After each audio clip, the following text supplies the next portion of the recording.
Eu queria começar falando um pouco do contexto macro, né? Qual o impacto para o varejo da alta da inflação e do aumento do endividamento do brasileiro? A gente está vivendo aí um período muito complicado, muito difícil, muito complexo, né, de cenário macro, político, afetando toda a cadeia, né, de abastecimento, prejudicando estoques, né, que impacta principalmente o pequeno varejo, né, que é a maior parte do varejo aqui no Brasil.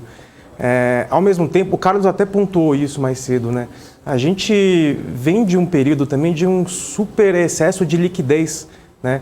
Então, os brasileiros, a gente tem que pegar um pouquinho também o comportamento, né, do brasileiro médio, classe C, que hoje, morando em regiões, né, um pouco mais baratas, afastadas dos grandes centros, né, eles dividindo em 4, 5 pessoas na família, com o próprio auxílio, né, no ano passado, 2, 3 pessoas da família empregadas, a renda familiar dessas pessoas da casa, não necessariamente família, mas da casa, ela aumentou, né? Então a gente vê níveis de poupança hoje altíssimos, né?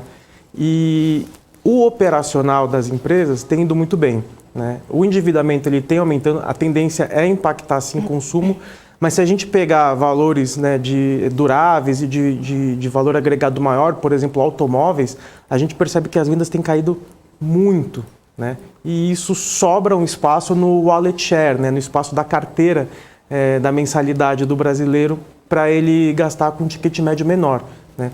Então, esse cenário está tão complexo, está tão difícil que isso pode até beneficiar alguns players, beneficiar o consumo, né, de ticket médio menor, por exemplo. Então, a grande verdade é que ninguém tem uma opinião correta, ninguém sabe direito o que vai acontecer, né, mas tem argumentos que podem ajudar no curto e no médio prazo, e que podem também inibir um pouco o consumo, né, que podem fazer com que o brasileiro segure mais um pouquinho. Mas eu também acredito que o varejo de rua foi o grande prejudicado dessa história, né?